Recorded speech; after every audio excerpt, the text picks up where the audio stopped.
This is the BodPod, the podcast where we welcome friends and experts to talk all things body image, self-love, and confidence. This is the BodPod. We talk about confidence all the time, but what exactly does it mean to be body confident? Hey, BodCon, I'm Rachel Kagram, your resident hype girl, confidence coach, and host of the BodPod.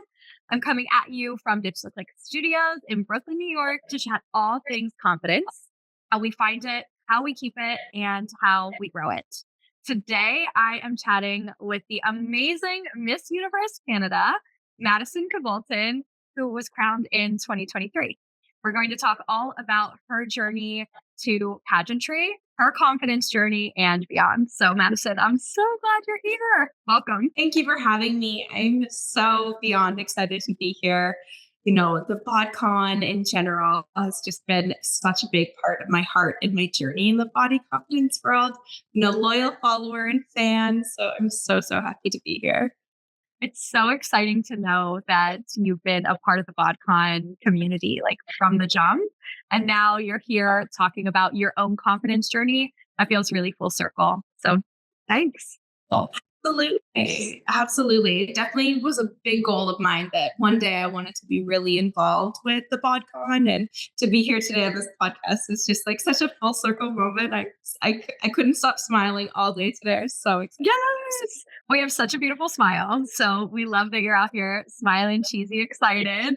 But I also love that you set that goal for yourself. We all the time, at the BodCon are always talking about goals and how, just achieving confidence is a goal. It's something that we're constantly working towards. It's a journey. You obviously, I'm sure, have had quite a journey to getting here. And rather than giving us the full story, because I'm sure it's been a process throughout your entire life, give us like those defining moments, good and bad, to becoming Miss Universe Canada. Yeah, I think the biggest things in general, when I first got into pageantry, I used to be very, very shy. I would not speak in front of people. Wow. I wouldn't really, I was just very shy and to myself. And I come from a really small country town. So it was kind of like stuck to your bubble, super quiet. So I really wanted to challenge myself and push myself out of my comfort zone.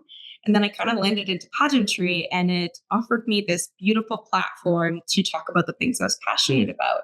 And for the last 10 years, I've been very vocal and passionate in the world of body confidence and eating disorder awareness. I really, really struggled in my youth. So pageantry offered me this awesome platform for me to impact so many other girls and young women to make a positive impact in their communities. So it kind of was this perfect merge of pushing me to become a better version of myself while impacting those around me. And Miss Universe was always the goal. It's the big one. It's the most impactful. It's the most known, at least here on the Western side of the world. So I knew that becoming Miss Universe Canada was going to be a massive, massive goal of mine. And it's been a 10-year-long journey, but it's been one crazy, amazing ride, that's for sure. Along this journey, I'm sure you've received a lot of praise, a lot of people in your corner who are excited for you to get to where you've been. But obviously, with such a big platform like Miss Universe, there are a lot of differing opinions. There are people out there who, are a little trolly or hating on the process. When you are on a platform that has the power to be so impactful, and when you're really putting yourself out there on this platform, I'd love to know how you manage this discourse that sometimes is not so positive in regards to your image, your likeness, how you're showing up. Pageantry here in Canada is not big at all. It's not socially accepted. People think that it's degrading against women, that it's not impactful, it's not empowering. But people that think that way are just ill-informed. They just don't know. So for me, it's all about the will to have an open and honest conversation. And if they're willing to learn, amazing. Let me show you all the impact that I've had, that other queens have had, the differences that we've made. And there always comes a point where if someone is so defensive against it, you kind of just have to let them sit in their beliefs. But for me, it's most of the time, it's just education. People aren't aware of how empowering this whole system and world of pageantry really is nowadays. It's not so much about just being beautiful anymore. Anyone can be beautiful. It's how you use your voice, how you're impacting the community around you globally at large, how you're actually taking advantage of the platform to be something more than just beautiful. And I think that's one of the things that I've really enjoyed about the content that I've seen you sharing. And I watched some interviews that you've done and read some interviews you've done as well. And I noticed that you talked a lot about that. You're up there in beautiful dresses, like showing your body, all the things, but that's only this one small part of the process and of the impact. It's not just you're there to look good, but you're there to do good as well. Honestly, that's one of the reasons why I thought it would be so empowering to talk to you, because I think you're right. A lot of people do still stand in that mindset of what they think a pageant is, and that it is just a pretty face, a pretty body. But as you said, there's so much more to it. And don't worry, we are going to get into that. But before we go into that, I want to talk about, what do those 2 weeks right before you enter into a pageant look like? I'm sure it's intense. So give us all the tea. I'd like to say it's selective chaos. Like, we know that it's going to be crazy. You're not going to sleep a lot. There's so many little details to organize, making sure that you're prepped for interview. A lot of pageant systems, they ask political questions. Are you aware of everything that's happening in your country and the world at large? Yeah. Do you feel strong in your philanthropy and the work that you're doing in your community? Do you have a strong, cohesive understanding and ability to present that to a panel of judges? So there's so much that goes on. And then, of course, your passerella, which is your runway, and making sure your evening gown you feel super strong in. All those components do make up the whole picture, but there's just so much going on, and it's just absolute chaos. But I don't think I'd choose it any other way. I'm such a busy bee, and I'm constantly chasing new goals. So it kind of makes sense for me to selectively choose chaos like this. You mentioned that one of the reasons you wanted to get into pageantry is to speak on all things body confidence. And you mentioned a bit about eating disorders and that being something that you faced when you were in your earlier years. So I want to dive into that story for you, but I really want you to share with our listeners how to nurture and respect your body, especially you being someone who is in pageantry that has for quite some time been known as a platform that celebrates the beauty standard. But we know that you can have both, right? Like, you are exhibit A. You can be that beauty standard and still be nurturing your body, respecting your body. I definitely think there are a lot of stereotypes that come in pageantry that you have to be that stock size 02, but it's really not the case anymore. For me, in my prep for any pageant, it's always, how am I taking care of myself? Am I taking care of my body, my mind? Am I mentally strong? Am I physically strong? Do I feel like I can take on the pressure and stress that comes with the pageant week and the competition? There's so much more at stake. So for me, it's about framing your prep as in strengthening yourself, focusing on how you feel, how you empower your body. But looks really mean nothing. And I've judged several pageants now since I've been in this realm, and body really has nothing to do with it. It is 100% confidence. If you are on stage and you feel like the baddest girl in the world, we feel it as judges. And it does not matter what you look like. We want to see that you're having fun. We want to see that you are exuding confidence and beauty from within. That's a 10 out of 10 winner every time. It really has nothing to do with your body. I think that's something that we constantly need to reaffirm to people that don't believe in the pageant world. It's that they think that it's still about being super tiny and that, but it's not. It's really not. And even this year, Miss Nepal was our first curvy queen who was crowned as a curvy queen and to place in the top 20. That was amazing. These are really, really important empowered women to show all women, all shapes, all sizes, all ages now that you can be an empowered queen. And that's super important. I love what you said about strength. And how building that strength for yourself really leans into confidence as a whole. When you have that internal strength, mind, body, soul, belly, right? What you're consuming, putting in your body, all of that it exudes this like level of confidence out to the world that sure comes out in this radiant beauty, but that's not what it's all based on. You were quoted in The Sun saying that pageantry is not so much about beauty anymore. It's more than just the onstage bikini and the evening gown. It's about having a cause at heart. It's about empowering youth to develop skills and tools to nurture and respect their body, is what we were just talking about. I want to know specifically in pageantry, what are those takeaways and tools that you have shared through being on stage? So in pageantry in general and my philanthropy, I've been doing workshops and seminars specifically for at-risk youth girls, teaching them body confidence and eating disorder awareness, and really focusing on safe social media practices. I found when I was struggling, social media is such an easy place to kind of end up down a wormhole of struggling again. So once you audit your social media spaces and make it an empowered space, it becomes so much more empowering and uplifting, and you feel positive when you go on your phone, because unfortunately we do live in a time and age where people are on their phones all the time, and you can't make that separation. And it's good to create a healthy environment for you. And so in general, I think the biggest thing is, especially being in pageantry and having this platform, I really want people to know that as pageant queens, we're not perfect. You know, I am my goofy, super giggly, unapologetic self. I show my true self all the time. I don't want to look perfect. I don't want to be unrealistic goal. I want people to look at me and be like, wow, she's really cool. She's doing amazing work. And she's in pageantry. I can do that too. That's not unachievable. So I think it's so important to present yourself in these ways that people can aspire to and know that they can be just as empowered and strong too. I had a light bulb moment when you said about doing the social media, having social media resources for young women and talking about social media audits. That's something that we've been talking a lot about on the podcast. I did a solo episode earlier this season talking about having a social media audit for yourself. You know how everyone says, look at the 5 people closest to you, and that's a great representation of who you are.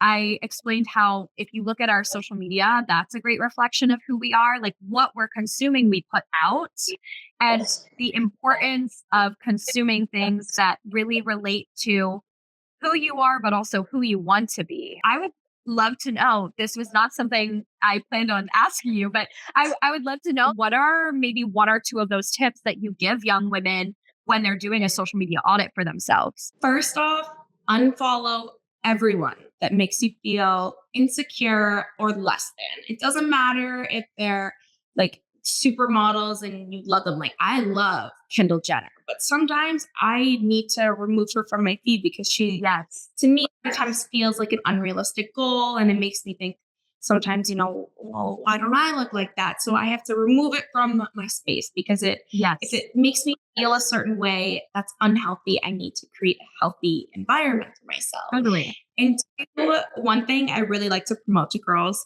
is to say, if you're commenting on your girlfriend's photo, don't comment on the aesthetic things. Be like, you know what? Your energy is exuding out of this. Like you light up a room. Like proposing all these ways to compliment people in non-aesthetic means they stop placing value in what they look like, more as in who they are as a person, showing their authentic selves. We want to place value and show people that we love to see those sides of them. So I think those are 2 really, really important ways to kind of audit and kind of create a safe space within your social media world. I love the idea about being particular about what you comment on other people's posts and not focusing it so heavily on the visuals, but more so on the feeling that it evokes. I know that my favorite comments I receive on anything I ever post are always that, you know, your energy is coming through the screen. I can feel your joy. Like those are my favorite comments to read, those and ones that say, oh, you inspired me to do this, or you impacted me in this way. To me, those feel so much more impactful and make me smile greater than, oh, you look beautiful. Recently, Miss Universe announced on Instagram that in 2024, every adult woman is eligible to compete in Miss Universe, that the age restriction of 28 is lifted, which is very exciting for women all over. But I want to know, what is that impact on you and other contestants? And how do you feel that impacts anyone watching the pageants as well? I'm so excited for this next chapter of pageantry. We're about to see a whole new wave of extremely empowered women. A lot of women literally don't step into their power as people until their later years, until they experience a little bit more in life. Maybe they've had more opportunities to make an impact in the communities around them. I am so excited. I feel like this was so long coming, and we so need to show people that no, your prime doesn't end when you turn 28. You can be your prime at any age, and you have the confidence to grace the Miss Universe stage. Go for it. I don't think there should be restrictions. I think we should be empowering all women, all shapes, size, ages, everything. I think if you think you can do it, go for it. Why should we limit that? Why should we limit the competition? We want to continue to push people to be the best versions of themselves. So I'm really, really excited for it. That's huge. Off of that, I want to talk about Miss Nepal. You mentioned her earlier being the first curvy queen. I'm curious, I genuinely don't know. Was there a size restriction prior, or was she just the first curvy woman to decide to enter into the pageant? No, so there was no size requirement. The only thing that I can think of is some countries would be specific on height. Okay. The minimum height requirement, which I think is so ridiculous. But no, there was no specific weight requirement. There just unfortunately was like the stereotype that they would always go for the tiny, tinier woman. So it was really amazing that she was the first curvy girl to win her country and then compete at Miss Universe. We've had some curvier girls compete at Miss Universe, like Miss Universe Canada 2016, Sierra Virtual. She kind of broke the internet when she competed because she'd won her title, and then, the stress of competition, life goes on. She gained lots of weight before her pageant, but a normal, healthy size, and ridiculed her. So we've had it in the Miss Universe space before, but this was the first time that a curvy queen had won, was confident, owned it, deserved it, made it to Miss Universe, and owned it even more in Miss Universe. So it's such a proud moment. And it just makes me so excited that so many other women are going to feel so much more confident to take on this challenge of coming into pageantry, and that they can be super successful in it. And I'm really, really excited for that. That's exactly what I was going to ask you is what you feel the gravity of that is for pageantry as a whole.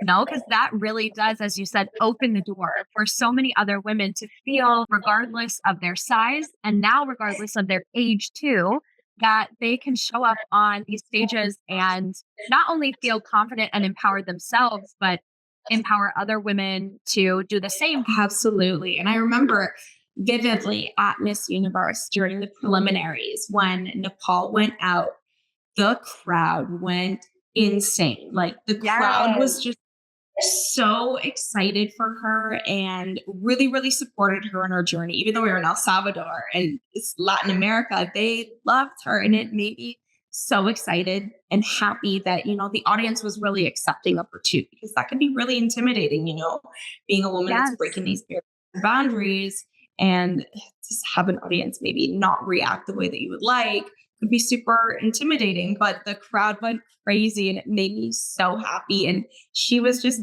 beaming with energy and light when she got off the stage. And I was so happy for her. Oh my goodness. Seeing reactions like that are so thrilled to see a curvy woman on the stage says to me that is something we want to see more of. Absolutely. I'm just so excited after this year for what the next wave of pageantry is going to be. I think this is truly stepping into its really empowered state. And I'm really excited to see the next wave of change makers that come out of this scene. So yes, going off of having all eyes on you, you're so articulate. Do you have any advice for finding that comfortability and confidence when you feel like all eyes are on you? I think the biggest thing with gaining confidence and your speaking ability is just to talk. I love to talk now as much as I was so afraid of it. I would never speak my mind. I would never be the one to present in a group setting, like nothing.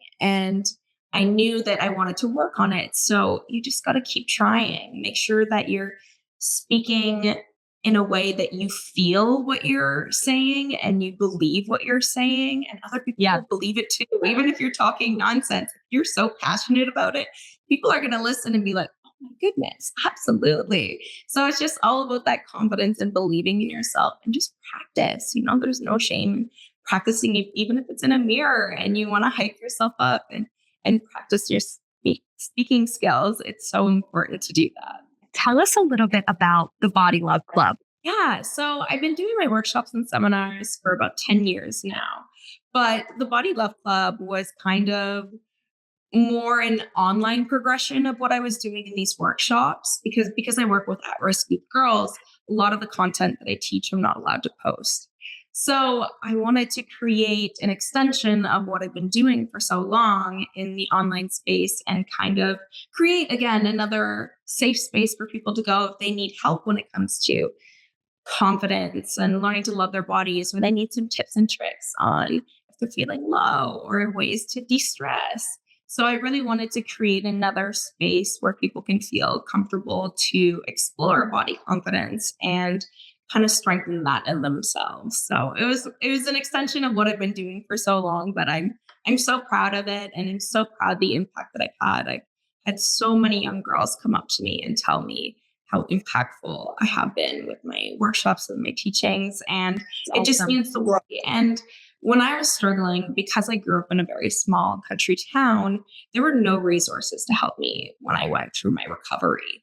And anyone that struggled knows that you would never wish that on your worst enemy to go through an eating disorder or body hatred or just not accepting yourself. So for me, it just then became my life mission. I never want anyone to be alone in that battle. I want to support them in any capacity that I can. Life can get so much better if you have a positive outlook, and I want to try to impact as many people as possible, because if I can help someone, I would love to, and any capacity that I can. I'm a lover, I'm a giver, and I want to make sure that the next wave of young women and men too feel confident in themselves and don't succumb to the pressures of social media, and feel truly, truly confident in themselves. Totally. It feels like the Body Love Club is all about that self-celebration. And what you do in pageantry too is you are celebrating who you are by showing up on this stage, right? But for someone who is listening and maybe they're on day one of their confidence journey, what would you say celebration looks like? Or how can they find a way to celebrate themselves on day one? You know what? Body confidence is not all sunshine and rainbows. There are ups and downs. It's a roller coaster. Some days you feel so good, some days you don't. And that's okay. You have to understand that is the process of life. I think the first step in obtaining body confidence is look yourself in the mirror and tell yourself at least 3 things that you love about yourself that have nothing to do with your body. And one thing that I love to do in my workshops is I'll get the girls to, on a little handheld mirror, write with like a marker or something they love about themselves. And I get them to keep that, because I want them to, if they're ever feeling low, look back at that mirror and remind yourself that you think that about yourself. You love yourself. Don't forget that. Sometimes we feel low, but you gotta pick yourself back up and remind yourself, you know what? I am empowered. I am incredible. I'm loving. I'm kind. There's so many beautiful things about each and every one of us. And sometimes you just need to have that moment of self-reflection and reminder to yourself to kind of pick yourself back up as you're feeling low. Literally, that is a moment of self-reflection. And I love that you mentioned that. One of the things that I do at Ditch the Click when we're hosting events is also we have a giant mirror and we ask women to look in the mirror and write down what they see that they love too. And to what you said, writing it down is so affirming for yourself for in that moment, but also the future, because there will be days that you don't feel that confident, but being able to look back and know that there is something that you do love about yourself, for other people to see it too is so encouraging. So what you said too about the three things, you start with one, you get to three, you want to write 5 or 10 or so many more. It just keeps growing. Absolutely. Like, it's like 3 isn't that many at all. I know some people will be like, oh my God, 3 is so many. It's really not. There's so many incredible things about each and every one of us that make us so uniquely ourselves.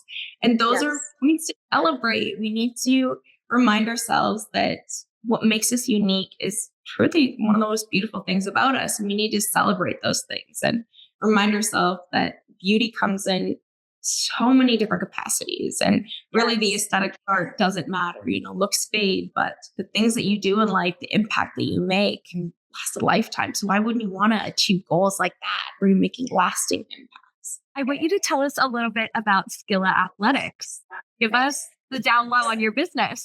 Yes. So I created Skilla Athletics in 2020. And basically, it was kind of a merge of my body confidence work and the athletic world. So it's a mini band company. And basically, right now, what we do is we sell mini bands, but we wanted to showcase in a more holistic way of how people can use exercise. So exercise for me is all about mental relief. It's a de-stressor for me. I exercise to strengthen my body. One I like to think one day in the gym is one less in the hospital when I'm older, because I want to think about longevity and health. It really has nothing to do with the aesthetic needs. That's kind of, I guess, a cherry on top, but it's really irrelevant in the grand scheme. So Skilla Athletics was all about teaching people how to exercise, and it was launched during the time of COVID. So it's kind of teaching people the way of how they can exercise at home and take care of their bodies and remind themselves that it's important to engage in exercise to strengthen your body.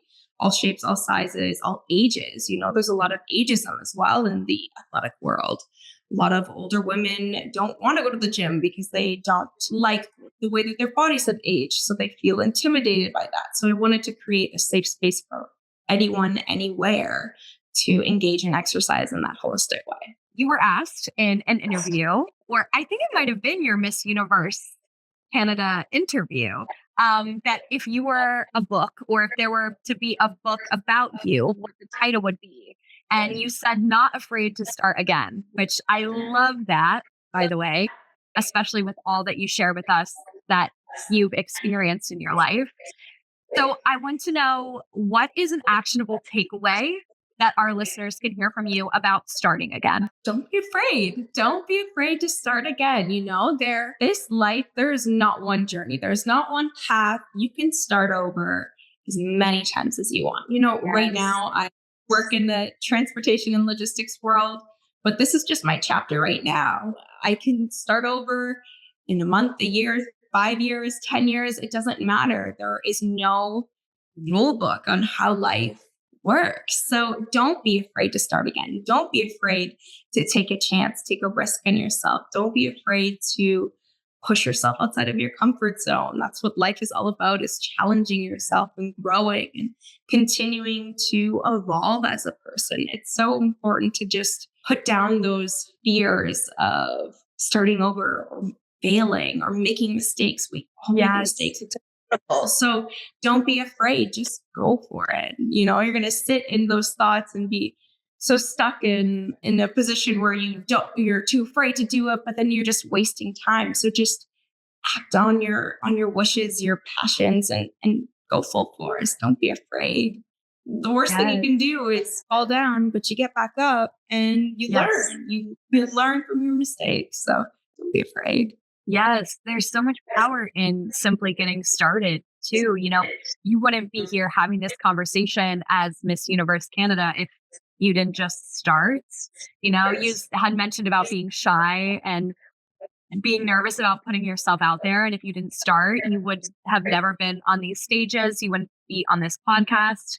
You wouldn't be contributing to pageantry the way you do now. Like, it's just the getting started. And as you said, not being afraid to do so. And I'm sure, as you said, being shy, there's so many moments where you're scared and you don't want to get on that stage, but doing so has not only led you to where you are, but as you shared, has led so many other young women to feel empowered to be who they want to be and do what they want to do. I feel like that's such a huge part of being confident in ourselves, is not only giving ourselves permission, but giving other people permission to do what they want to do too, right? Absolutely. We have one life to live. Don't live in fear and anxiety. Embrace it.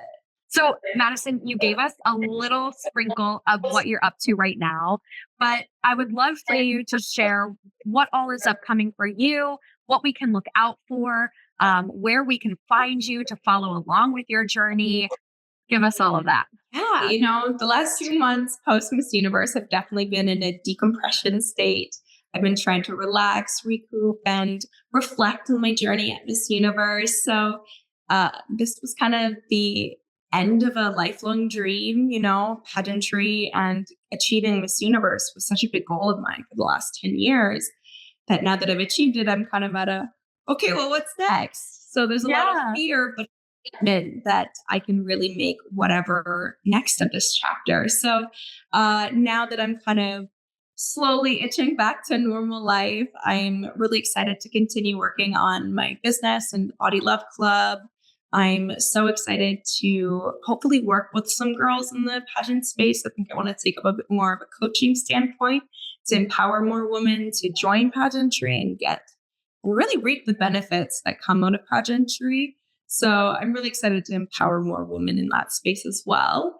But yeah, you can follow along in all those journeys through my socials, through Madison Kvaltin or Miss Universe Canada or the Body Love Club. And yeah, I'm just excited to continue to impact this space in any way I can for the rest of my reign and the rest of my life. What an exciting time for you. I love that you said about you're in a decompression period, just soaking this all in while you decide what it is you'll do next. I think that's really important, going to Miss Universe and having this be a big goal for so long. It takes a lot.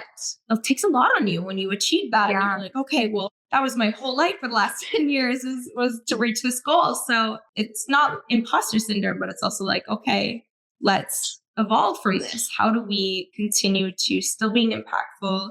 And how do we continue to take advantage of the amazing opportunities that this space provides? And how do we continue to leave an impact? It doesn't end with me finishing on the Miss Universe stage. It's really just the start. So, girl, yes. I was just going to say, I feel like this is just the beginning. Like I can feel, speaking of what we said about energy through a screen on your phone, like I can feel great energy from you here. And I'm so excited to see what you do next, because if you were willing to put in the work to get to where you are, as you said, it's been a 10-year long journey. I know you're going big places in the next 10 years and beyond. That's so exciting. Thank you. Well, Madison, thank you so much for being here. It was such a pleasure to talk with you. I'm so glad that we could bring your goals to connect with the BodCon community full circle today. So thanks for being here. Thank you. Thank you so much for having me. Yes, you're welcome.